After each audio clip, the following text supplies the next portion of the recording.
It's absurd how much I love Journey Spice. Journey Spice, non-GMO, no salt, no sugar, just all sorts of goodness and smart, environmentally friendly packaging. Pinch the top, take it off. Food tastes better. Comes in singles, 2-packs, and 4-packs. It's Journey Spice. Find them at Amazon.com. Time for Denver's best sports talk with the Altitude Daily. This is the Altitude Daily Podcast. Everything you can't miss from today on Altitude Sports Radio. Mosher, Lombardi, and Kane. Was there a moment or moments last year where Sean Payton and Vance Joseph were on shaky ground, and how has that been mended? I hear this a lot, Vic. I'm asked this a lot. I don't personally believe there was. I think what exists is, I don't think either guy has come right out and said it ever, but I think Vance, because of his experience and because of his personality, I think he's one of the few guys that can actually speak truth to the head coach. And I think that's where the impression of friction or whatever comes from, because I think Vance speaks his mind when they're in those private coaches meetings. Yeah. And I don't think a lot of guys do, frankly. Now, and I think deep down, Sean probably likes it and appreciates it. He does. He does. And everybody I know that's close to Sean Payton says he respects people willing to go in there. Now, he doesn't always treat them great. He doesn't always respond to it great. I mean, he's going to bark at the defensive coordinator no matter who it is. It just happens to be Vance Joseph right now. But you could ask Joe Vitt right now, I bet, has Sean Payton ever screamed at you during a game? And the answer is going to be yes. Well, I'm sure he's probably screamed at everybody on the associated with the organization at one point. Yeah, he probably loved that Bo Nix went back at him early in the season, didn't he? He did. But, I mean, you got to be willing to do it because, he isn't going to hug it out when it's over.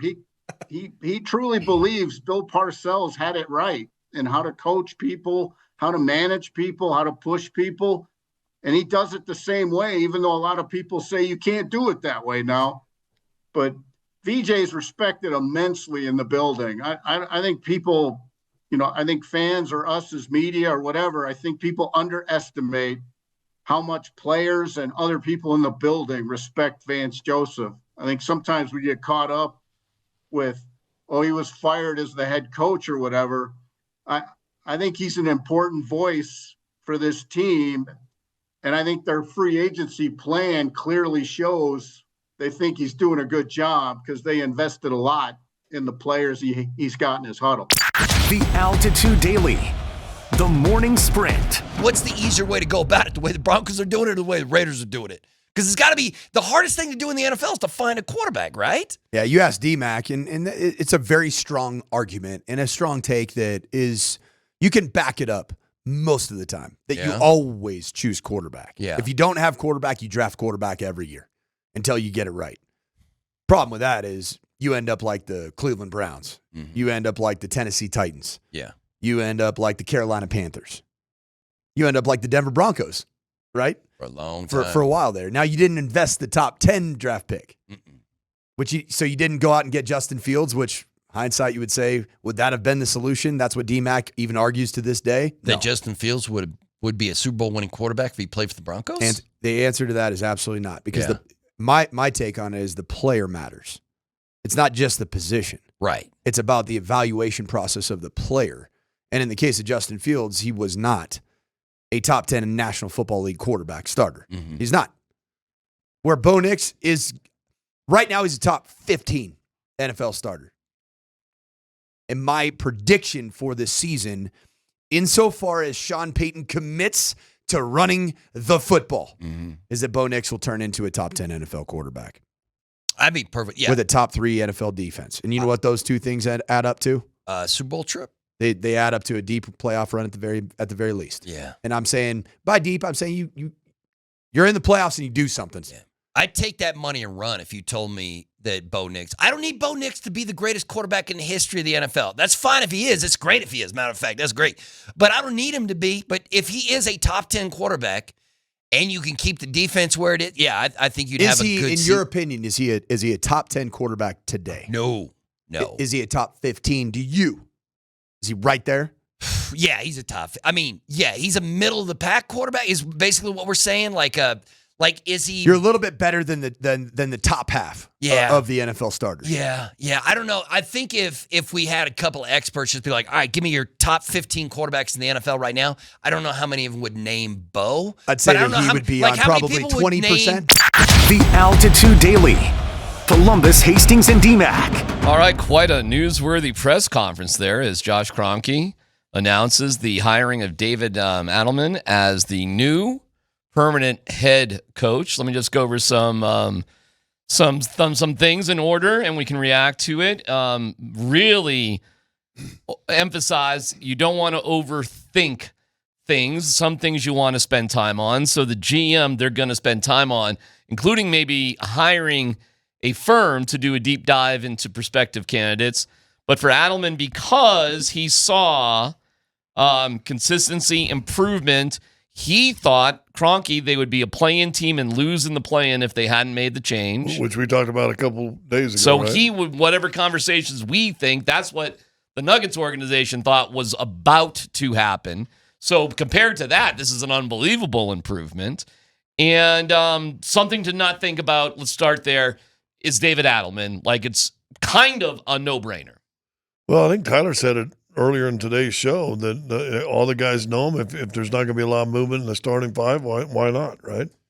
Yeah, I thought that was kind of the message of the presser, to be honest. He, when asked, he said something along the lines of, anytime you've got the roster that we have and you don't win a championship, that's a failure, okay? Well, he's referring to the current roster. That's what he's referring to right there. So it sure feels to me like there's going to be a whole lot of run it back going on here. First off, congratulations to David. I mean he's a great dude. From Scott, you obviously know him. I don't. But he just seems like a phenomenal dude with great energy. The guys like being around. I do think this is going to be 50-50 with the fan base. I think it's gonna go one of two directions. You're gonna look at it and you'll be like, "Yep, I believe that we've got what we need to win a championship." And if you're on that side, you're gonna be like, "Okay, cool, let's go with David Adelman." If you feel like this organization needed a major shakeup, I think you're gonna look at it like, "Ooh, did they take the easiest possible solution that was right in front of them?" Well, he did say stick with us in terms of a message to the fans. And he emphasized, hey, man, we were going to lose in the play-in. That's where we were headed. I don't know. That seems a little bit extreme to me, losing the play-in. I know that that's what he believes. I'm not discounting what you're saying. I'm just not saying I necessarily agree. Well, that's where they thought it was going with Booth and Malone, according to Josh, according to his own words. Other things, but I'm agreeing with you about the core things. Why? Value where others don't see it. And he used the Pacers as an example. That, to me, screams the core five guys are still going to be around, and we got to make other moves.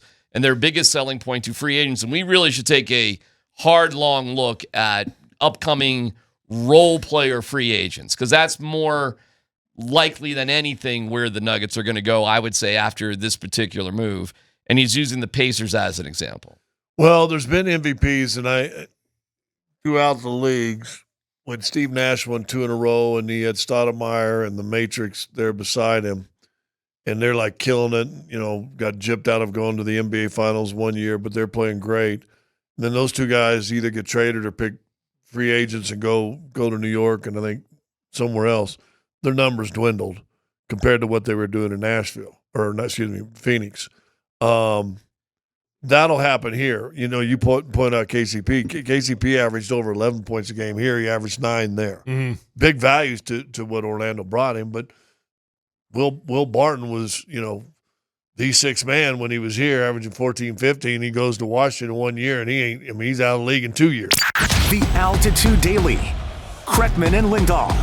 How close does the way that series played out indicate that the Nuggets actually are right now? See, I think it's a great question on your part. Mainly because I thought of the same thing, Nate. I'm driving and I heard that quote, right? I'm thinking to myself, okay, it was a close series. Therefore, you have the right to say that you're very close to, and again, feels to me like OKC might be on a fast track to being NBA champs. Yeah. Okay. So not only can you say we took the number 1 seed to a 7-game series, you may eventually, here in about a month, be able to say we took the NBA champs to a 7-game series. To your point, though, like I would not get too caught up in that. Here would be my cautionary tale for that. Couple of calls go the other way. Aaron Gordon, and that's something that Josh brought up. Aaron Gordon, maybe you don't win that game on the dunk, at the buzzer in Clippers series. All of a sudden that goes to overtime. AG doesn't hit the buzzer if beater that doesn't in game go 1. your way, Yeah. it could all change. Sure. A couple calls, something ref did. Now, I guess you could say, look, you don't let Caruso beat the crap out of Jokic in Game 7, and that could have been different, all that kind of stuff. Series was the series. The series was the series, but at the end of the day, what you've now seen to me in 2 straight years is you don't have a deep enough bench.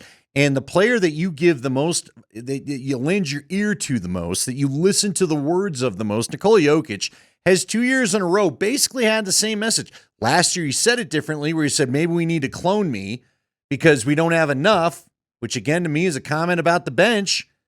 And then this year he just flat out says the teams that are going deep have a deeper bench. Yeah. And if the Knicks get knocked out and get knocked out quickly, which I'm not saying is going to happen, but if they do, that's another team like you, as you pointed out earlier, that runs a 7-man rotation.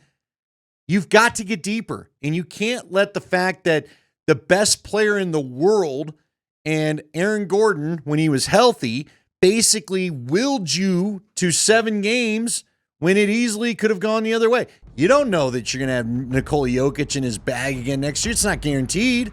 We all think it will. I don't think his prime's fallen off, but it's not guaranteed he's going to do for you next year what he just did for you this last series. You've been listening to the Altitude Daily. Catch us live weekdays on 92.5 FM, the Altitude Sports Radio app, twitch.tv/AltitudeSR, youtube.com/Altitude Sports Radio, and your favorite smart speaker. Say Altitude Sports Radio.